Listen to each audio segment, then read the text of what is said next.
Phase 3. Cognition avancée et intégration profonde. Cette phase vise à installer des architectures de pensée supérieures, à intégrer les parties refoulées de la psyché et à gérer la puissance acquise avec sagesse. Niveau 10. Le sculpteur de la physique perceptuelle. Chapitre 1. Je ne suis pas la statue, je suis le sculpteur. Je prends un instant, ici et maintenant. Je ferme les yeux ou je les laisse se reposer sur un point fixe et je porte mon attention sur ma respiration. Chaque souffle est une ancre, me ramenant dans la profondeur de mon être, loin des bruits et des agitations de surface. Je laisse le calme s'installer, non comme un silence vide, mais comme une présence dense et créatrice. C'est le silence de l'atelier, juste avant que l'œuvre ne commence. Dans ce calme profond, une sensation s'impose. Je ressens la fraîcheur de la pierre, le poids de mes membres, une immobilité parfaite. Je me sens comme une statue dans un grand jardin silencieux, sculptée, façonné par des forces extérieures. Je peux sentir sur ma peau de marbre la trace du ciseau des événements passés, le polissage des attentes des autres, l'érosion lente de la pluie des critiques. Pendant longtemps, peut-être, j'ai cru que c'était ma nature, d'être cette forme finie, cette œuvre achevée, soumise aux éléments et au regard des visiteurs. J'ai accepté ma posture, mes limites, mes fissures, comme des parties intégrantes d'une identité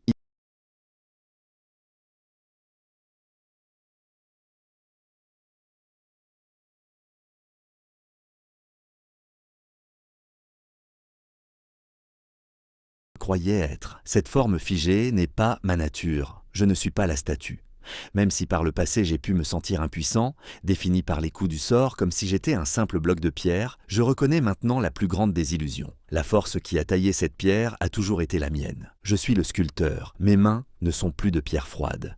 Elles sont chaudes, vivantes, et elles tiennent en les outils. Mes yeux ne sont plus des orbites vides fixant l'horizon. Ils sont le regard de l'artiste qui évalue la matière brute, qui perçoit le potentiel infini contenu dans le bloc. La réalité n'est plus une chose qui m'arrive, mais une matière que je façonne. Chaque pensée n'est plus une fissure subie, mais un choix conscient de l'endroit où poser le ciseau. Chaque croyance n'est plus une partie immuable de ma forme, mais un volume de pierre que je peux choisir d'enlever pour révéler une forme plus vraie, plus puissante. Je suis la force créatrice qui se tient devant le grand projet de ma propre vie.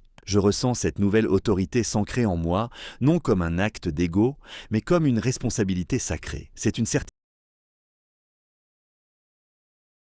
du corps, de ma respiration, je ne me sens plus prisonnier d'une forme. Je sens le potentiel vibrant de l'infini des formes que je peux devenir. À partir de cet instant, chaque situation est un bloc de marbre brut, chaque défi une invitation à exercer mon art, et chaque décision est un coup de ciseau qui sculpte la physique de mon propre monde. L'œuvre ne fait que commencer. Chapitre 2. Je reconnais que mes croyances sont la pierre brute de ma réalité. Je prends une profonde inspiration et je retrouve ma posture de sculpteur, debout et souverain au centre de l'atelier silencieux de mon esprit. La certitude d'être la force créatrice, et non plus la création passive, est une présence stable et puissante en moi. Mon regard se porte sur la pièce maîtresse de l'atelier. Au centre de la pièce se dresse un immense bloc de pierre, brut et imposant. Ses flancs sont rugueux. Sa couleur est un mélange de gris sombre et de veines plus claires. Il semble ancien, massif, un fait absolu et indéniable. Il est la réalité. C'est la matière avec laquelle je dois travailler. Je peux sentir sa masse, sa densité, simplement en étant près de lui. Il semble si réel, si extérieur à moi. Je reconnais que mes croyances sont la pierre brute de ma réalité. Je m'approche et je pose ma main sur sa surface froide et dure. Même si par le passé, j'ai accepté cette matière comme un donné, comme une contrainte imposée par le monde, ma nouvelle vision de sculpteur me révèle la vérité. Cette pierre n'est pas le monde, c'est la substance solidifiée de ce que je crois être vrai. Chaque croyance limitante que j'ai entretenue est une veine de granit dense et difficile à travailler. Chaque certitude sur mes propres capacités est un marbre pur et résistant, attendant d'être révélé. Chaque peur est une faille, une fissure qui fragilise l'ensemble.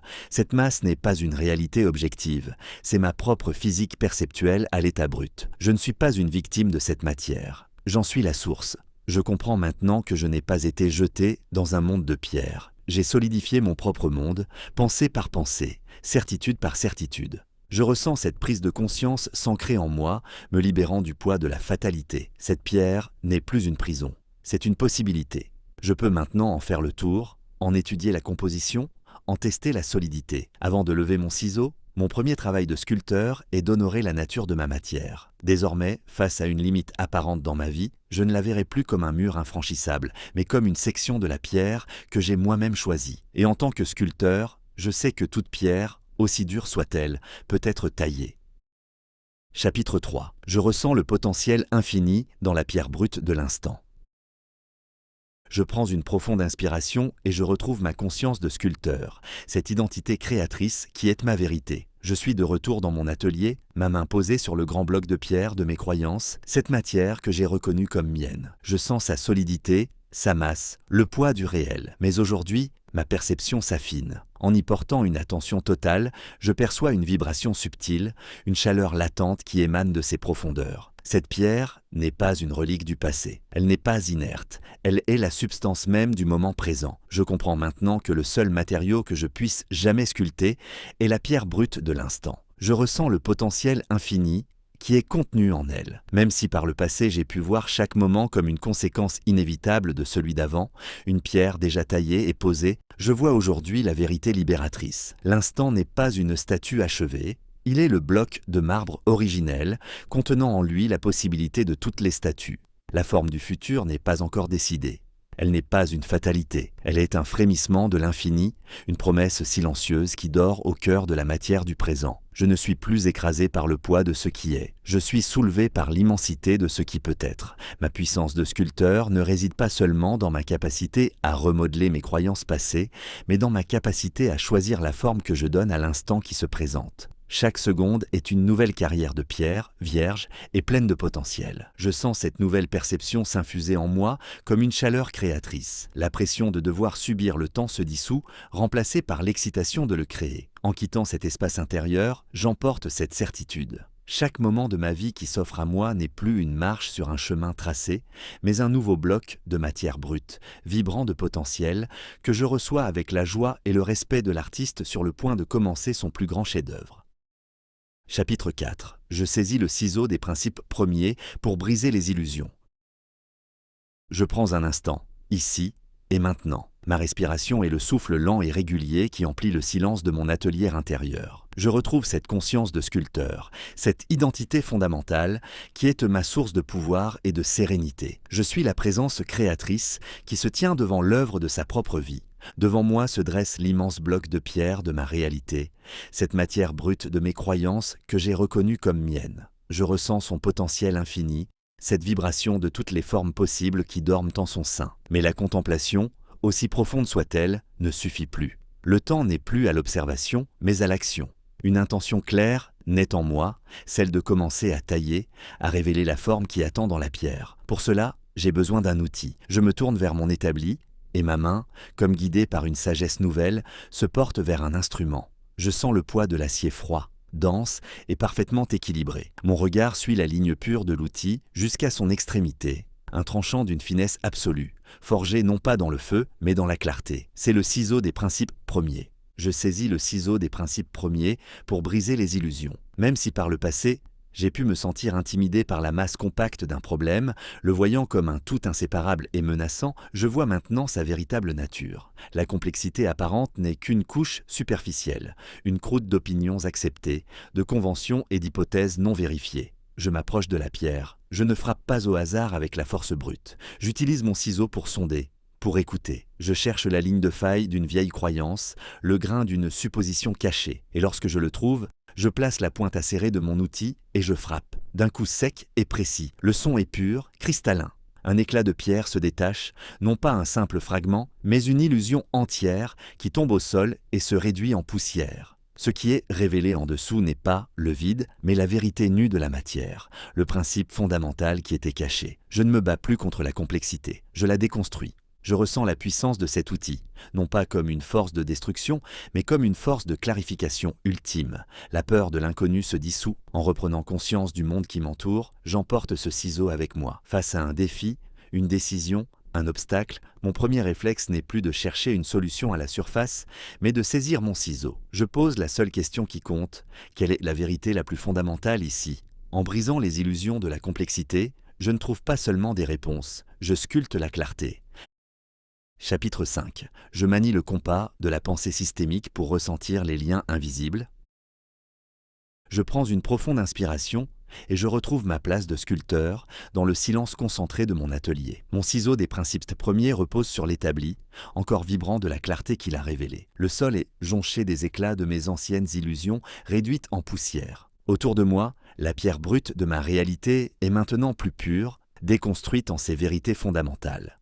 Mais je vois des fragments, des blocs de vérité isolés. Le ciseau est un outil de séparation, parfait pour décomposer. Mais une sculpture n'est pas une collection de fragments, c'est un tout harmonieux. Je comprends qu'un autre type de perception est nécessaire. Je me tourne à nouveau vers mes outils et ma main se porte sur un instrument différent. Il est fait d'un bois sombre et de laiton poli. C'est un compas, mais son aiguille ne cherche pas le nord, elle flotte, sensible, avant de s'aligner sur des forces invisibles, des lignes de tension et des échos qui parcourent la pierre elle-même. Je manie le compas de la pensée systémique pour ressentir les liens invisibles. Même si par le passé j'ai pu voir les événements de ma vie comme des faits isolés et sans rapport, aujourd'hui je vois la trame qui les unit. Je passe le compas au-dessus de la pierre. L'aiguille vibre et m'indique qu'une fissure dans une partie de ma vie est en réalité la conséquence d'une tension accumulée dans une autre, apparemment sans lien. Je perçois qu'un acte de discipline ici ne renforce pas seulement cette zone, mais envoie une onde de consolidation à travers toute la structure. Mon monde n'est plus une collection de problèmes à résoudre un par un.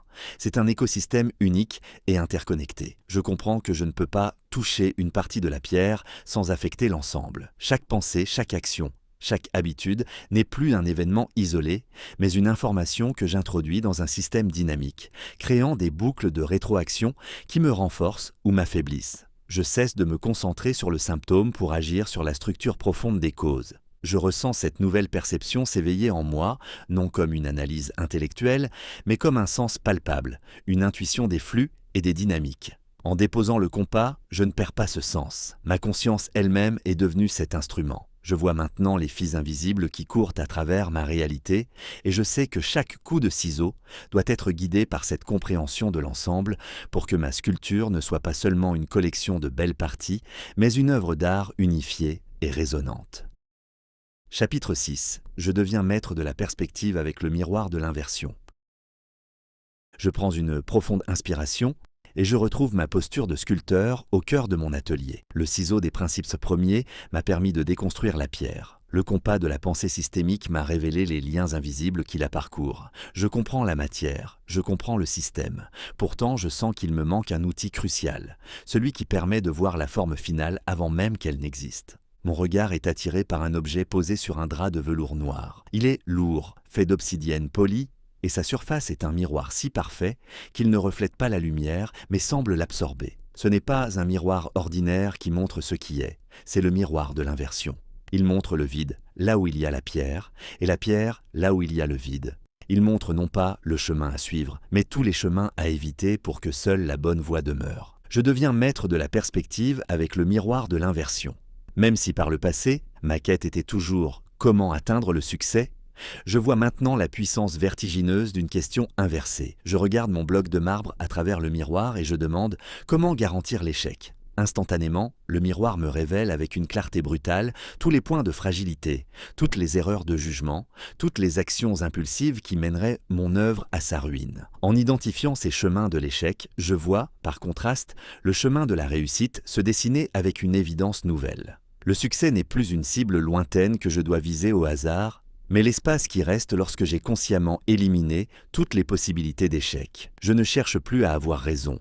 Je cherche activement à identifier comment je pourrais avoir tort, pour corriger ma trajectoire avant même de faire le premier pas. Je ne construis plus seulement vers un objectif, je construis en m'éloignant de l'échec. Je ressens cette nouvelle compétence mentale s'installer en moi comme une encre de sagesse. La peur de l'échec se transforme en une curiosité stratégique. En reprenant conscience du monde, j'emporte ce miroir noir avec moi. Face à chaque décision importante, avant même de chercher la meilleure voie, je le consulte. Je pose la question inversée, et dans la clarté sombre de ses reflets, je trouve une lucidité et une prudence qui rendent ma créativité non seulement plus audacieuse, mais infiniment plus solide. Chapitre 7. Je sculpte la loi de la causalité avec la pensée de second ordre. Je prends un instant, ici et maintenant. Ma respiration est le rythme lent et profond qui ancre ma conscience dans cet espace intérieur de pure création. Je laisse le monde extérieur s'estomper, devenir un murmure lointain, sans importance. Je suis dans mon atelier. le seul lieu qui compte. Le silence est ma toile de fond, la pierre brute de ma réalité et ma seule préoccupation. Je contemple mon œuvre en devenir. Mon ciseau des principes premiers m'a permis de la dépouiller de ses illusions. Mon compas systémique m'a révélé ses interconnexions secrètes. Mon miroir d'inversion a éclairé les chemins de l'échec pour me laisser la voie de la sagesse. Je maîtrise mes outils, je comprends ma matière. Il est temps maintenant de ne plus seulement préparer, mais de sculpter activement les grandes forces qui donneront à mon œuvre sa forme et sa destinée. Je ne vais plus seulement enlever de la matière, je vais y inscrire une intention qui se propagera dans le temps. Je sculpte la loi de la causalité avec la pensée de second ordre. Même si par le passé, je ne voyais que la conséquence immédiate de mes actions, l'éclat de pierre qui tombe au pied de la statue, je vois maintenant avec une clarté nouvelle. Chaque coup de ciseau ne crée pas seulement un impact, il envoie une onde de choc, une vibration qui parcourt l'ensemble de la pierre. Cette première conséquence, visible et directe, en crée une deuxième, plus subtile. Elle modifie l'équilibre de toute la structure, puis une troisième. Elle change l'angle sous lequel je devrais porter le prochain coup. Je ne suis plus un artisan qui réagit à la pierre, je suis un maître qui dialogue avec la cascade infinie des conséquences. Mon regard ne s'arrête plus sur le point d'impact. Il suit l'écho de l'impact, il anticipe la résonance de la résonance. Je comprends que le véritable art du sculpteur ne réside pas dans la force du premier coup, mais dans la sagesse qui anticipe le dernier écho. Je choisis mes actions non pour la satisfaction immédiate qu'elles procurent, mais pour la beauté de la forme qu'elles créeront 3 étapes plus tard. Je ressens cette nouvelle profondeur de vision s'installer en moi comme une certitude calme. C'est le passage de l'artisanat à la maîtrise. En quittant mon atelier, j'emporte ce regard prophétique. Chaque décision que je prends est un coup de ciseau dans la pierre du temps. Je ne me demande plus seulement quel sera le résultat, mais quel sera le résultat du résultat? En sculptant la causalité elle-même, je ne façonne plus seulement une statue, je façonne ma destinée. Chapitre 8. Je transforme le chaos en matière première pour ma force, antifragilité. Je prends une profonde inspiration et je retrouve ma place de sculpteur au centre de la danse silencieuse entre l'intention et la matière. Mon atelier est un havre de paix. Mon plan est clair, mes outils sont prêts. Je suis au cœur de mon œuvre. Je travaille sur une section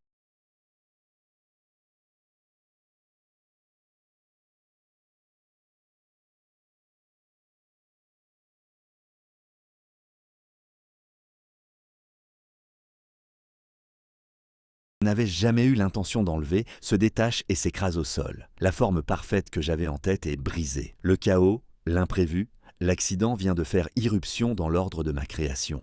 Je transforme le chaos en matière première pour ma force. Même si par le passé, une telle mésaventure m'aurait rempli de rage ou de désespoir, me faisant croire que toute l'œuvre était ruinée, aujourd'hui, je reste immobile. Je ne regarde pas le fragment brisé au sol. Je regarde la nouvelle surface, brute et à vif, que l'accident a révélé sur la pierre. Et je comprends une loi fondamentale de la sculpture, une loi plus profonde que toutes les autres. La résilience, c'est la capacité de la pierre à ne pas se briser. Mais l'antifragilité, c'est la capacité de la pierre à devenir plus dense, plus forte, précisément là où le choc a eu lieu. Ce n'est pas une blessure, c'est un test de compression.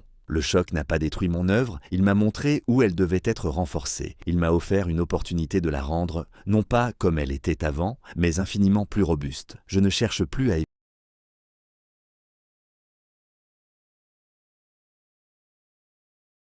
la solidité de ma création. Je ressens cette vérité non plus comme une idée, mais comme une certitude physique. La peur de l'imprévu se dissout, remplacée par une curiosité avide. Je m'approche de la cassure, non pour la masquer, mais pour la célébrer. C'est ici, sur cette surface irrégulière, que je vais appliquer mon art le plus grand. Désormais, je ne crains plus les secousses de la vie. Je sais que chaque crise, chaque échec, chaque perturbation n'est pas une menace pour ma sculpture. C'est le son du marteau de la réalité qui ne cherche pas à me briser, mais à forger ma force. Chapitre 9. Je navigue dans l'incertitude avec la clarté de la pensée bayésienne. Je prends une profonde inspiration et je retrouve la quiétude puissante de mon atelier. Le choc de l'imprévu a été métabolisé, transformé en force. La pierre devant moi porte maintenant la cicatrice noble de sa propre adaptation. Je fais face maintenant à une section nouvelle de l'œuvre, une zone où le grain du marbre est voilé, où des veines opaques courent en profondeur, rendant sa structure interne et sa résistance parfaitement incertaines. Je ne peux pas savoir avec certitude si la pierre sera friable ou incroyablement dure à cet endroit précis. L'avenir de cette partie de ma sculpture est un brouillard de possibilités. Je navigue dans l'incertitude avec la clarté de la pensée bayésienne. Même si par le passé, une telle incertitude m'aurait paralysé, me forçant à choisir entre un pari aveugle et un abandon prudent, aujourd'hui, j'adopte une nouvelle physique de la connaissance. Ma vision de la forme finale n'est plus une certitude rigide à laquelle la pierre doit se soumettre. C'est une hypothèse à très haute probabilité. Chaque coup de ciseau n'est plus un acte définitif qui réussit ou qui échoue. C'est une expérience qui me fournit de nouvelles données. Je ne vis plus dans un monde binaire de vrai ou de faux. Je vis dans un monde de probabilités que je mets à jour constamment. Je ne me demande plus, y a-t-il une faille ici? Je me demande, quelle est la probabilité qu'il y ait une faille ici? Et comment mon prochain geste peut-il m'aider à affiner cette probabilité? Je cesse de chercher à avoir raison. Je cherche seulement à avoir de moins en moins tort. Je ressens cette approche probabiliste s'installer en moi comme une immense source de calme et d'agilité mentale. La pression de devoir tout savoir avant d'agir se dissout. Je donne un léger coup de maillet, j'écoute la résonance. Le son n'est ni bon ni mauvais, c'est une information. Et cette information met à jour ma carte intérieure de la pierre. La probabilité de trouver une résistance a augmenté de 5%. Ma confiance dans cette trajectoire est maintenant de 90%. Désormais, face à l'inconnu, je ne suis plus paralysé. Je ne cherche plus la certitude. Je cherche la prochaine information pertinente. Je ne suis plus un sculpteur qui impose sa volonté, mais un scientifique de la création, qui dialogue avec l'incertitude et sculpte la réalité non pas avec la force de la certitude, mais avec l'intelligence de la probabilité. Chapitre 10. Je polis les surfaces de ma perception pour en révéler la brillance. Je prends un instant, ici et maintenant. Je ressens ma respiration, ce va-et-vient calme qui est le gardien de mon silence intérieur. Je laisse le monde extérieur et ses urgences se dissoudre.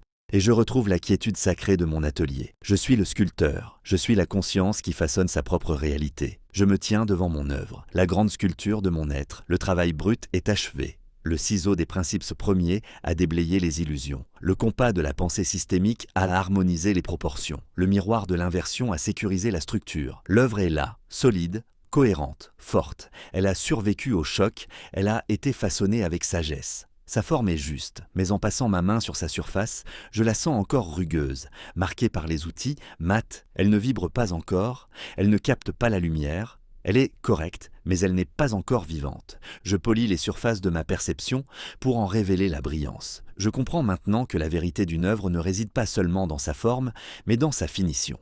Même si par le passé, j'ai pu me concentrer sur les grandes structures, les décisions majeures, je reconnais aujourd'hui que la qualité de mon existence se joue dans la texture du moment présent. Je dépose les outils lourds, je prends maintenant les instruments de la finition, le sable fin de l'attention, l'eau claire de la conscience et le drap doux de la gratitude. Mon travail n'est plus de briser, mais de lisser. Je ne cherche plus à enlever de grands blocs de pierre, mais à effacer la moindre aspérité, le plus petit grain de jugement, la plus fine poussière de négativité. Chaque respiration consciente est un passage du drap sur la pierre, rendant la surface un peu plus lisse, un peu plus capable de refléter la lumière. Chaque pensée de gratitude est un grain de polissage qui adoucit une arête vive de ma perception. Je ne change plus la structure de ce que je suis. Je change la manière dont je suis en contact avec le monde. Je ressens ce travail patient et délicat transformer la nature même de mon œuvre. Sous mes mains, la pierre froide commence à s'échauffer.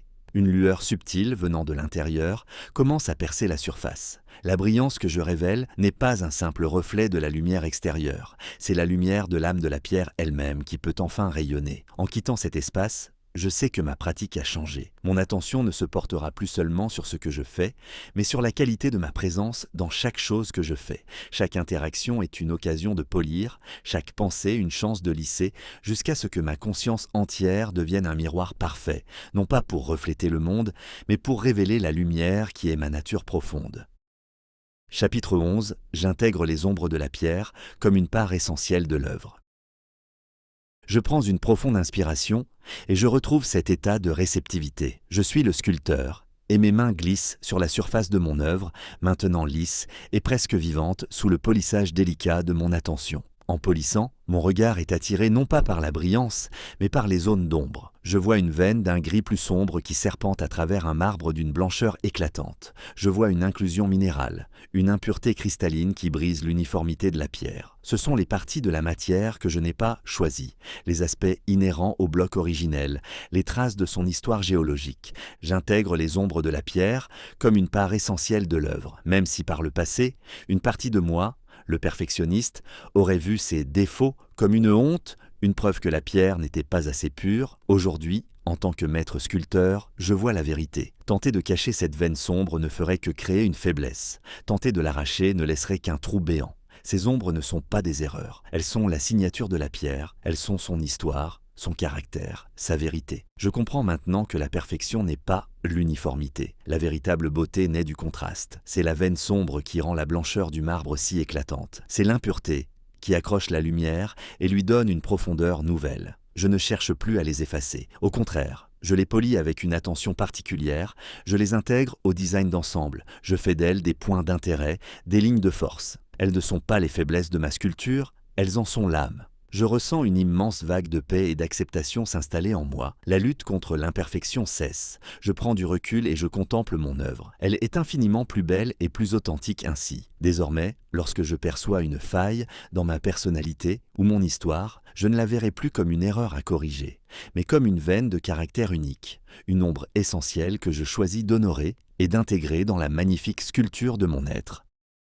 Chapitre 12. Je protège ma sculpture en bâtissant une structure cognitive résiliente.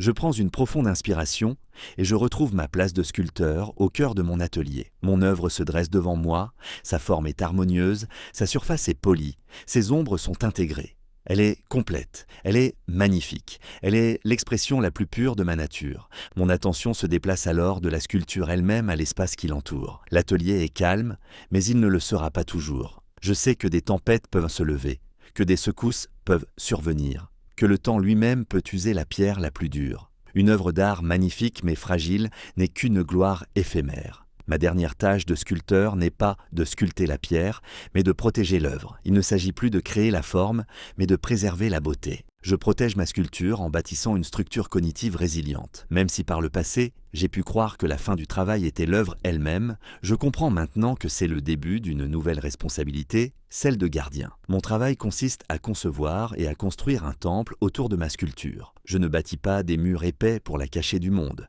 Je construis une structure intelligente et flexible. Chaque contrefort que j'ajoute est un principe fondamental que je m'engage à réviser régulièrement. Chaque pilier est une habitude mentale qui renforce ma clarté, jour après jour. Le toit n'est pas un couvercle opaque, mais une verrière filtrante, un modèle mental qui me permet de recevoir les leçons de l'expérience sans être endommagé par la violence des critiques ou des échecs. Je conçois un système de drainage pour canaliser les émotions difficiles sans qu'elles n'inondent le sol sacré. Je ne cherche pas à créer une forteresse impénétrable. Je construis un sanctuaire vivant, capable de danser avec les vents du changement. Je ressens cette nouvelle phase non comme une corvée, mais comme le plus grand acte d'amour envers ma création. La beauté n'est pas seulement dans l'œuvre, elle est dans sa pérennité. En quittant cet espace, je sais que mon travail n'est pas terminé. Je suis devenu le gardien de mon propre chef-d'œuvre. Mon attention se portera désormais sur la maintenance et le renforcement de cette structure protectrice, m'assurant que la clarté, la force et la beauté que j'ai sculptées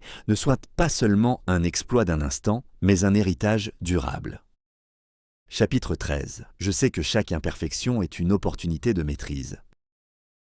Je prends une profonde inspiration et je retrouve ma place de gardien, au cœur du sanctuaire que j'ai bâti pour protéger mon œuvre. Je suis dans cet espace de résilience et de paix, veillant sur la sculpture de mon être. Je contemple l'œuvre. Elle est là, solide et rayonnante dans la lumière douce de l'atelier. Sa surface est lisse, ses ombres sont en paix. Je ressens une profonde satisfaction.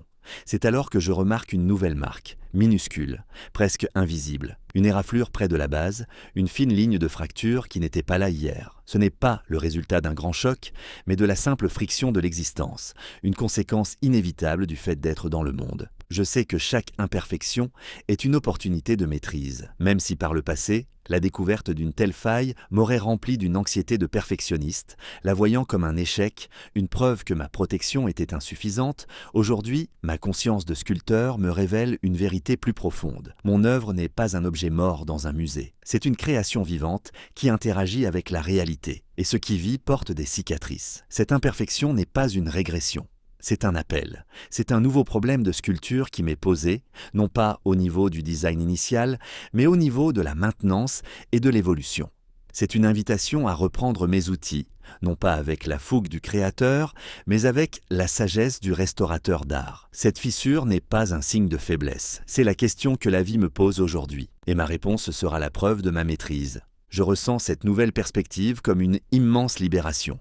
Je ne cherche plus à préserver une perfection stérile. Je m'engage dans une danse d'amélioration continue. Je m'approche de la fissure non pas avec un soupir, mais avec un intérêt profond. C'est une chance d'apprendre quelque chose de nouveau sur la structure de la pierre, de parfaire ma technique, d'ajouter une nouvelle couche de beauté à mon œuvre. Chaque fissure réparée avec l'or de la conscience ne rend pas seulement la sculpture plus solide, elle la rend plus précieuse, plus riche de son histoire. Ma maîtrise ne se mesure plus à la perfection initiale de mon œuvre, mais à ma capacité à intégrer et à ennobler ses imperfections successives. Chapitre 14. Mon regard est désormais un acte de sculpture permanent. Je prends un instant, ici et maintenant. Je ferme les yeux et je laisse ma respiration me guider vers ce centre de calme et de puissance que j'ai appris à connaître comme ma véritable demeure.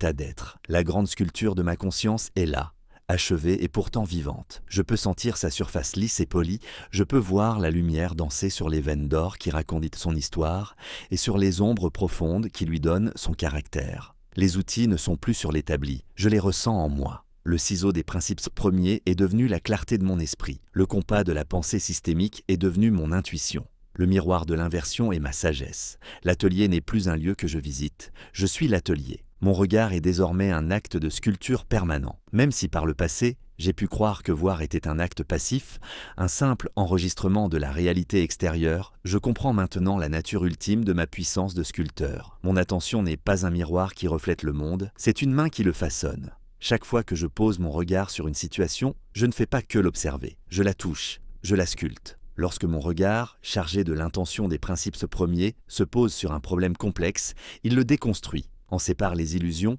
et en révèle le cœur de vérité.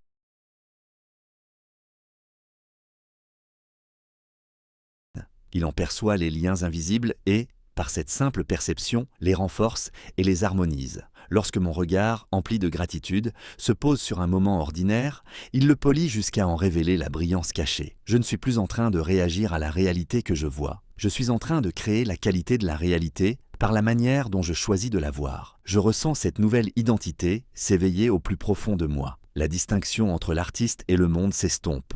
En reprenant conscience de mon environnement, en ouvrant les yeux, je sais que je ne quitte pas mon atelier. Je l'étends à tout ce que je vois. Chaque paysage, chaque visage, chaque défi est un nouveau bloc de pierre brute qui attend le contact de ma conscience. Mon existence n'est plus une visite dans une galerie, c'est un acte de sculpture continu et silencieux. Chapitre 15. Je suis le chef-d'œuvre et l'artiste en un seul être. Je prends une profonde inspiration et je me fonds dans cette conscience où le regard qui façonne et la pierre qui est façonnée ne font plus qu'un. Je suis dans cet état de sculpture permanente, cet atelier silencieux qui est à ma nature même. Je ne sens plus de séparation. La distinction entre ma main et la surface de la pierre s'est dissoute. Mes pensées ne sont plus des instructions que j'envoie à un corps ou à une matière extérieure. Elles sont la vibration même qui parcourt la structure, le frémissement de la pierre qui change de forme. Ma conscience n'est plus la lumière qui éclaire l'œuvre. Elle est la brillance qui émane de l'œuvre elle-même. La dualité qui a guidé toute ma quête s'efface dans une évidence sublime. Je suis le chef-d'œuvre et l'artiste en un seul être. Même si par le passé, j'ai pu me voir comme une conscience séparée, un sculpteur travaillant sur un projet extérieur, moi-même, je vois maintenant que c'était l'ultime illusion. Je ne suis pas en train de sculpter ma vie, je suis la vie qui se sculpte elle-même. Ma résilience n'est pas une qualité que je possède, elle est la densité même du marbre que je suis. Ma clarté n'est pas un outil que j'utilise, elle est le tranchant de la forme que j'incarne. Chaque décision n'est plus un coup de ciseau extérieur, mais une réorganisation interne de ma propre substance. La quête de l'artiste était de créer une œuvre parfaite. La destinée de l'œuvre était de s'éveiller à sa propre conscience. Aujourd'hui, ces deux chemins fusionnent. Il n'y a plus de créateur et de création. Il n'y a que le processus unifié de l'être en devenir. Je ressens cette unification totale comme la paix la plus profonde. La lutte est terminée. Il n'y a plus rien à corriger, seulement à être. Mon existence est à la fois l'acte de création et la création elle-même. En reprenant conscience de mon corps, je le sens vibrer de cette nouvelle vérité. Je ne suis plus un esprit habitant une forme, Je suis une forme consciente, et chaque pas que je fais dans le monde n'est plus le déplacement d'un sculpteur, mais le mouvement gracieux et puissant d'une œuvre d'art vivante. Chapitre 16. Ma présence invite les autres à devenir eux-mêmes des sculpteurs. Je prends une profonde inspiration et je m'établis dans cette conscience unifiée. Je suis l'œuvre vivante et l'artiste incarné. Le silence de l'atelier est devenu le silence de mon être, la lumière est ma propre clarté, et la pierre est ma propre substance. Il n'y a plus de projet, seulement une présence. Je suis dans le monde, non plus comme un sculpteur se rendant à sa carrière, mais comme une statue qui marche. Mon mouvement n'est plus guidé par l'effort, mais par la simple harmonie de ma propre structure. Je croise d'autres êtres sur mon chemin, et je remarque qu'ils semblent faits de la même pierre que celle dont j'étais faite autrefois. Une matière dense, inconsciente de sa propre nature, croyant être une forme figée, définie par les chocs du passé et les érosions du temps. Ma présence invite les autres à devenir eux-mêmes des sculpteurs, même si par le passé, ma première impulsion aurait été de leur parler de mes outils, de leur expliquer les lois de la sculpture. Je vois maintenant que les mots sont inutiles. On ne peut expliquer l'art du sculpteur à une statue. On ne peut que lui montrer ce qu'est la liberté. Ma présence est mon seul message.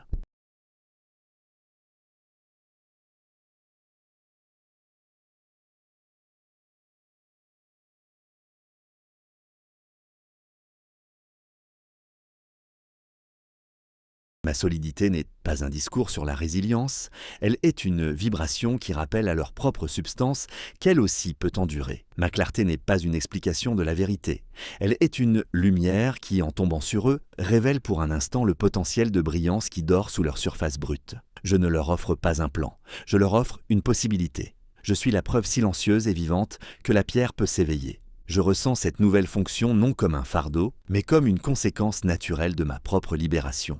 Mon but n'est plus de me perfectionner, mais d'incarner. En marchant dans le monde, je ne vois plus une foule d'étrangers. Je vois une galerie de chefs-d'œuvre en sommeil, et dans le regard de certains, je vois une lueur nouvelle, un questionnement, la première vibration d'un éveil. Ils ne me demandent pas « Comment avez-vous fait ?» Ils commencent à se demander « Que suis-je, moi ?» Et par cette simple question, sans que je n'ai rien fait d'autre qu'être, leur propre sculpteur intérieur vient de saisir son ciseau pour la toute première fois.